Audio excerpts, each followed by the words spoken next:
तो स्वागत है आप सभी का हमारे BW की क्लासेज में। आप सभी लोगों के लिए ठीक है, आज हम लेके आए हैं केमिस्ट्री यानी क्लास 10 वालों के लिए रसायन विज्ञान है ये, जो कि यूपी बोर्ड और प्री बोर्ड में पूछे जाने वाले क्वेश्चन है। तो आइए ज़्यादा देर ना करते हुए हम इस क्वेश्चन को आराम के साथ ठीक है और एकदम धैर्यपूर्वक इस क्वेश्चन को पढ़ते हैं और समझते भी हैं। 100% गारंटी है कि इसमें से ज़रूर क्वेश्चन आने ही आने हैं। चलिए अब क्वेश्चन को हम क्या करते हैं, समझते हुए चलते हैं। पहला क्वेश्चन है इसमें, ठीक है, इसमें 5वां क्वेश्चन है, निम्न अभिक्रियाओं के लिए संतुलित रासायनिक समीकरण लिखिए। ठीक है, समीकरण लिखिए तथा अभिक्रिया का प्रकार भी बताइए। इसमें रासायनिक समीकरण लिखना है और अभिक्रिया का प्रकार भी बताना है। इसके पहले आपने ठीक है फिजिक्स को पढ़ा था, उसके बाद केमिस्ट्री है तो केमिस्ट्री में आपको समझा दे रहा हूँ। उसके बाद बायोलॉजी था, बायोलॉजी भी अपलोड कर दिया हूँ, उसको भी आप लोग देख लीजिएगा। ठीक है, और 100% गारंटी है कि वो ज़रूर प्री बोर्ड और बोर्ड में ज़रूर पूछा जाएगा। ठीक है, मेरा इतना दावा है। अगर नहीं पूछा जाएगा तो वीडियो को लाइक शेयर मत करिए, अगर पूछा जाएगा तो वीडियो को लाइक शेयर ज़रूर कर दीजिएगा। चलिए पहला देखते हैं। पहला है जो इस प्रकार से है, इसमें क्या कहा है इस चीज़ को हम समझते हैं। इसमें कहा है नाइट्रोजन गैस की हाइड्रोजन गैस से ठीक है उत्प्रेरक की उपस्थिति में ठीक है कितना 763 केल्विन पर ठीक है अभिक्रिया द्वारा अमोनिया गैस बनाइए। अब हमको बनाना क्या है, तो आपको पता है कि नाइट्रोजन का होता है N2 होता है, कितना होता है N2 होता है, और हाइड्रोजन का है तो H2 हो जाएगा। जब इसका हम क्रिया कराएंगे किसके उत्प्रेरक की उपस्थिति में, और कितने केल्विन पर 763 केल्विन ताप पर जब इसको हम गर्म करेंगे तो हमारा क्या बनेगा, अमोनिया बन जाएगा, यानी कि NH3 बन जाएगा। संतृप्त करने के लिए आपको क्या लगाना पड़ेगा, यहाँ पे 3 कर देना है या और यहाँ पर आपको 2 कर देना है, तो संतृप्त हो गया। ठीक है, और दूसरी चीज़ ये कौन सी अपक्रिया होगी, तो ये संयोजन ठीक है अपक्रिया होगी, यह ठीक है रेडॉक्स अपक्रिया भी होगी। क्या होगी, संयोजन और रेडॉक्स दोनों अपक्रियाएं ये होंगी। चलिए अगला क्वेश्चन देखते हैं, इसी का दूसरा वाला देख लेते हैं। दूसरे वाले में क्या कहा है सोडियम हाइड्रोक्साइड विलयन ठीक है को एस्टिक अम्ल। एस्टिक अम्ल मतलब ठीक है एस्टिक अम्ल जो होता है जिसको हम बोलते हैं NaOH, इसमें हो गया सोडियम हाइड्रोक्साइड। एस्टिक अम्ल जो होता है उसको हम बोलते हैं CH3COOH बोलते हैं। से जब क्रिया कराने पर तो सोडियम ठीक है एसीटेट तथा जल मिलता है। क्या मिलता है, सोडियम एसीटेट और जल मिलता है। इसी को हमें बताना है। तो देखिए किस प्रकार से मिलता है, इसको हम देख लेते हैं। सोडियम हो गया ये ठीक है, और ये अम्ल हो गया। अब उसके बाद देखते हैं जब इसका हम क्रिया कराते हैं इस वाले से तो क्या बनता है यहाँ पे, जैसे कि हमने यहाँ पे देखिए कहा है ठीक है, यहाँ पे हमने क्या कहा था कि सोडियम एसीटेट बनता है। ये क्या होगा, सोडियम ठीक है सोडियम एसीटेट होगा। क्या होगा, सोडियम एसीटेट ये होगा, और ये जल हो जाएगा। क्या हो जाएगा, जल H2O हो जाएगा, और ये CH3COO होगा। ठीक है, यहाँ से जब हम इसकी क्रिया कराएंगे तब यह कौन सी अपक्रिया होगी, यह होगी उदासीनीकरण। क्या होगी, उदासीनीकरण तथा द्विविस्थापन अपक्रिया होगी। ठीक है, दोनों होंगे, उदासीनीकरण और द्विविस्थापन अपक्रिया होगी। आगे चलते हैं, अगला देखते हैं। तीसरा वाला जो कहा है इस प्रकार से है ठीक है। तीसरा कहा है एथेनॉल को एथेनोइक अम्ल के सांद्र H2SO4 की उपस्थिति में गर्म करने पर क्या मिलता है, एथिल एसीटेट मिलता है। ठीक है, एथिल एसीटेट हमको बनाना है। तो आपको पता है कि एथेनॉल का जो सूत्र होता है C2H2OH होता है। ठीक है, अब हम इसकी जब क्रिया कराते हैं एथेनोइक अम्ल से तो उसका होगा CH3COOH। इसको ऊष्मा जब देते हैं कितना, सांद्र सल्फ्यूरिक अम्ल की उपस्थिति में, यानी कि H2SO4 की उपस्थिति में, तो हमारा क्या बनता है, एथिल एसीटेट बनता है। क्या बनता है, एथिल एसीटेट और जल बनता है। ठीक है, एथिल एसीटेट और जल बनता है। क्या होता है, एथिल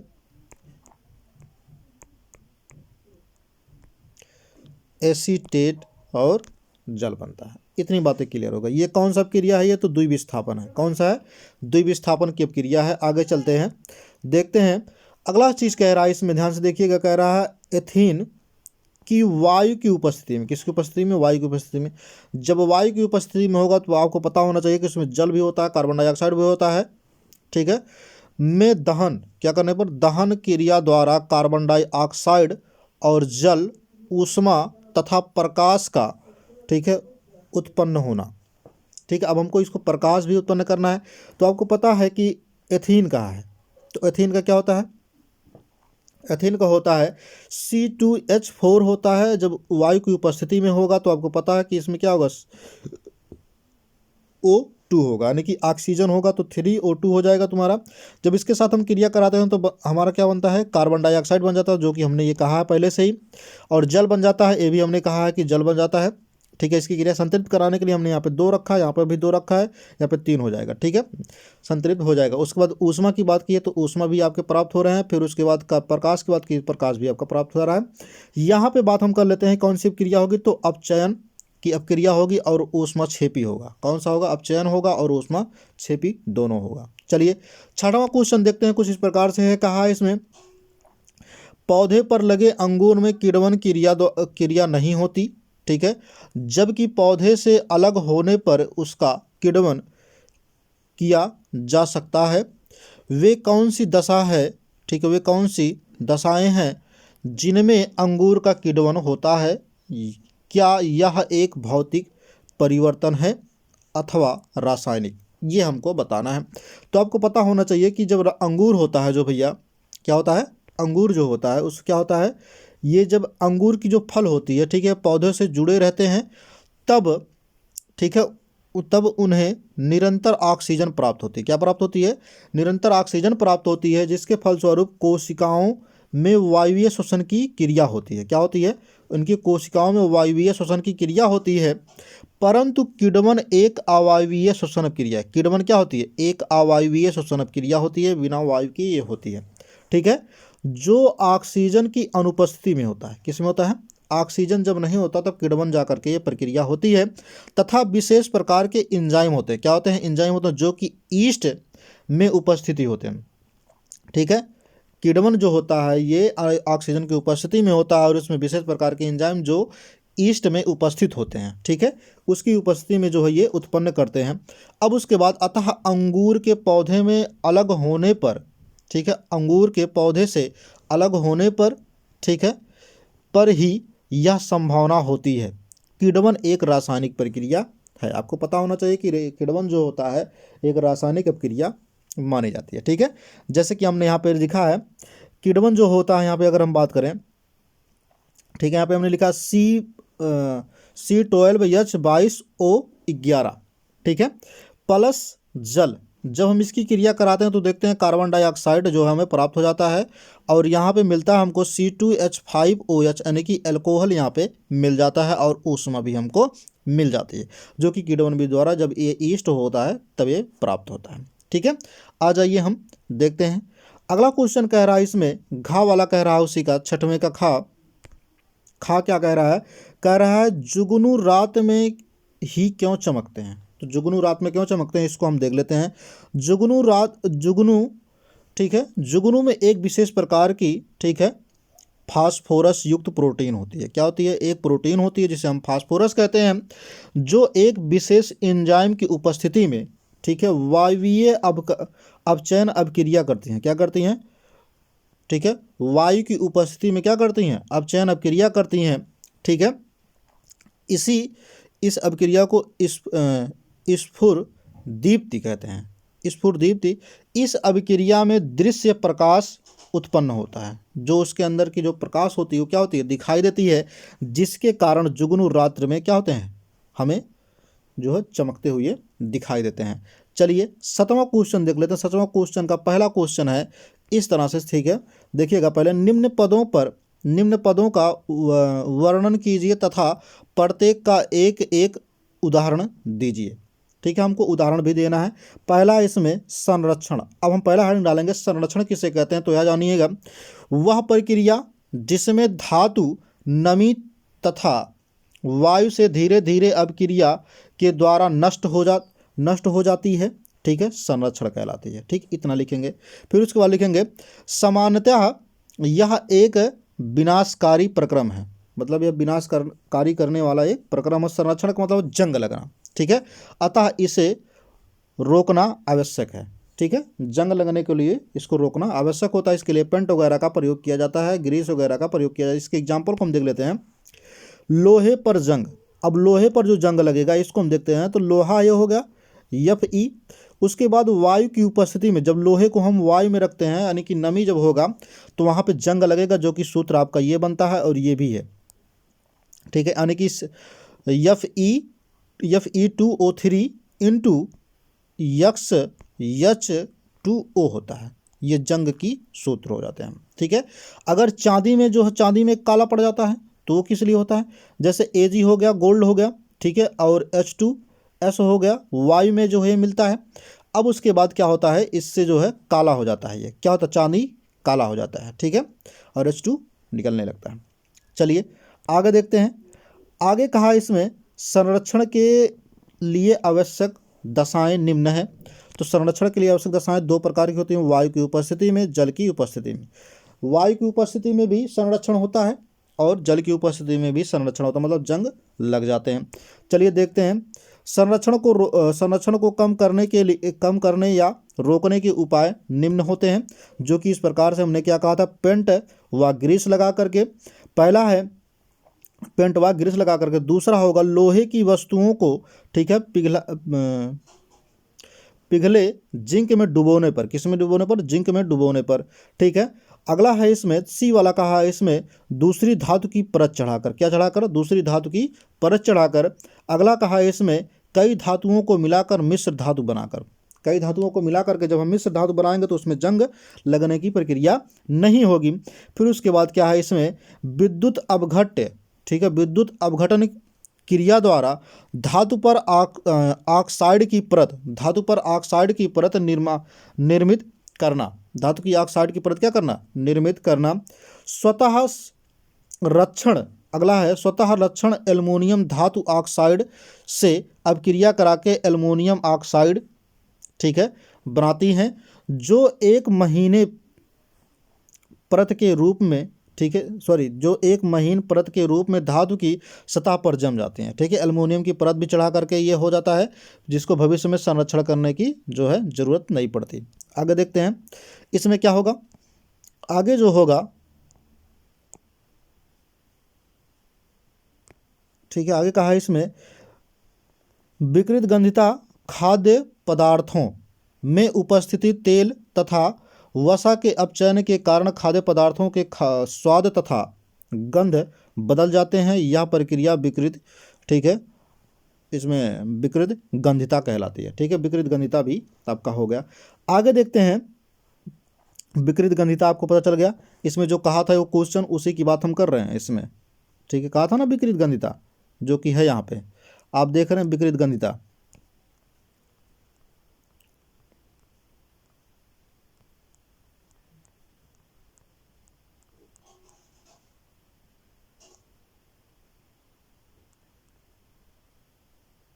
ठीक, अब विकृत गंधिता आपको भी पता चल गया।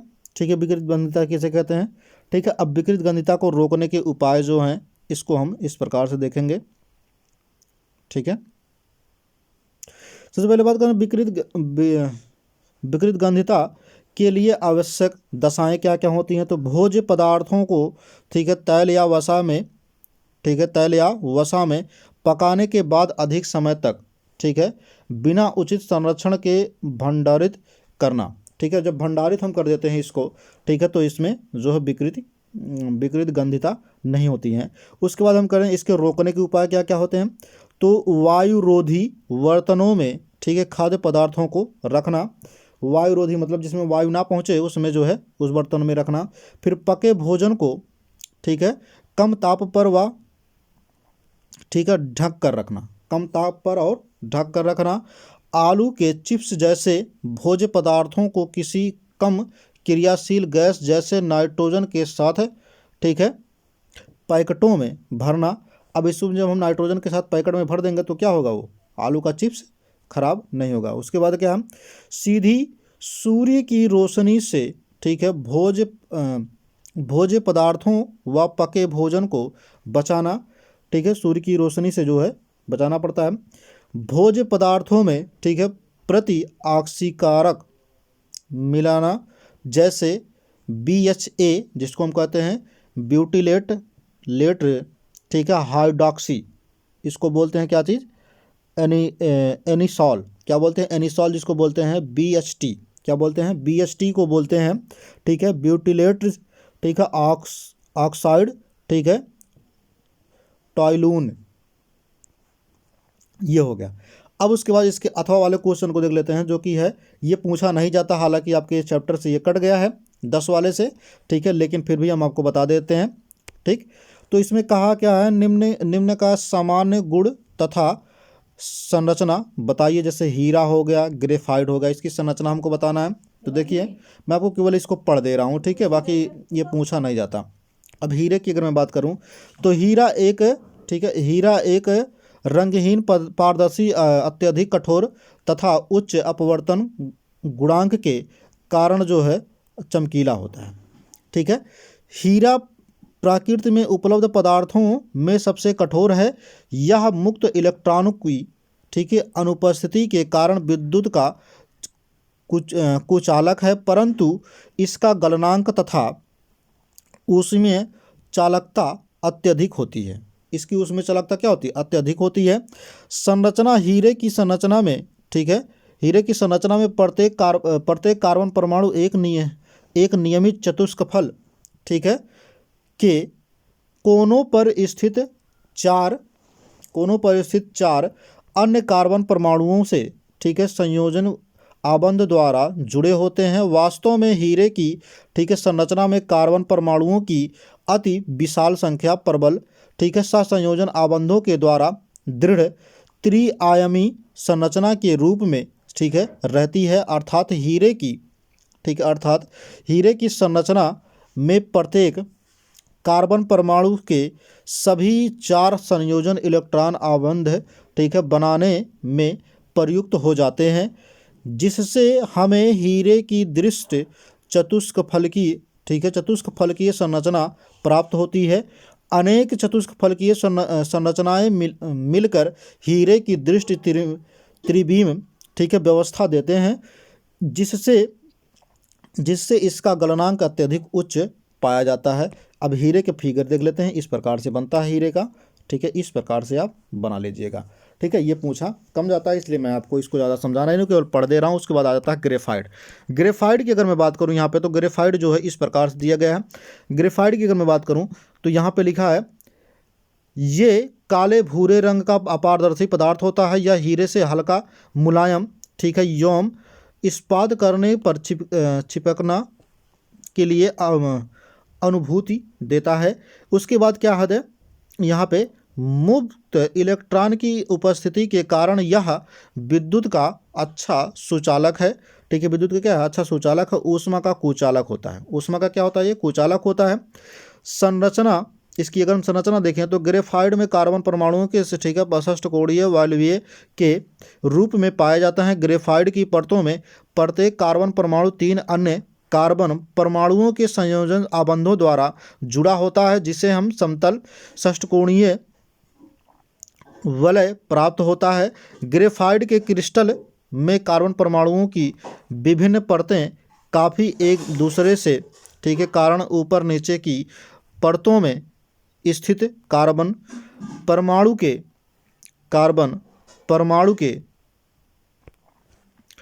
बीच प्रबल सहसंयोजन आबंध नहीं बन पाते। ग्रेफाइट के क्रिस्टल में, ठीक है, प्रत्येक कार्बन परमाणु 4 संयोजित इलेक्ट्रॉन में से केवल 3 संयोजी इलेक्ट्रॉन आबंध प्रयुक्त करते हैं तथा प्रत्येक कार्बन परमाणु एक दूसरे की संयोजी इलेक्ट्रॉन स्वतंत्र होते हैं। स्वतंत्र इलेक्ट्रॉन की उपस्थिति के कारण ग्रेफाइट जो होता है विद्युत का सुचालक होता है, क्योंकि ग्रेफाइट की विभिन्न परतें दुर्बल, ठीक है, बलों द्वारा जुड़ी होती हैं, इसलिए इसे आसानी से एक दूसरे के ऊपर फिसला सकते हैं। जैसे ग्रेफाइट का फिगर ये रहा आपके सामने। ठीक, उसके बाद अगला देखते हैं। अगला जो कहा है इसमें, 7वें का खा क्वेश्चन कहा इसमें इसकी जो संरचना बनाइए, जो कि मैंने आपको इस संरचना को बना दिया। यहाँ पे कहा है 1 2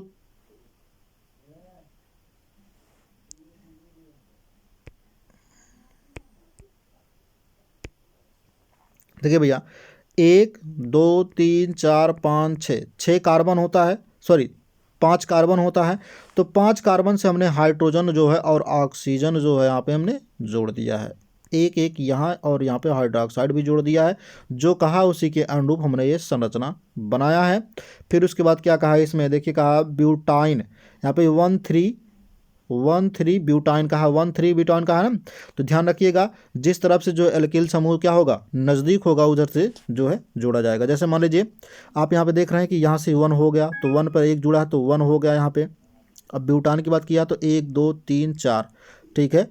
मेथ एथ प्रो ब्यूट, ठीक है, तो ब्यूटाइन हो जाएगा, ठीक है। आयन जुड़ेगा क्योंकि यहाँ पे देखिए डबल बॉन्ड है तो आयन जुड़ जाएगा, ठीक है। लेकिन 3 पर देखिए यहाँ पे एल्किल समूह, ठीक है, एक ये हो गया, 2 ये हो गया और तीसरे पर ये हो गया। चाहे इधर से आप जोड़िए 1 2 3, ठीक है। तो तीसरे पे क्या है, एल्किल समूह है, इसलिए जो है ऐसा है, ठीक है।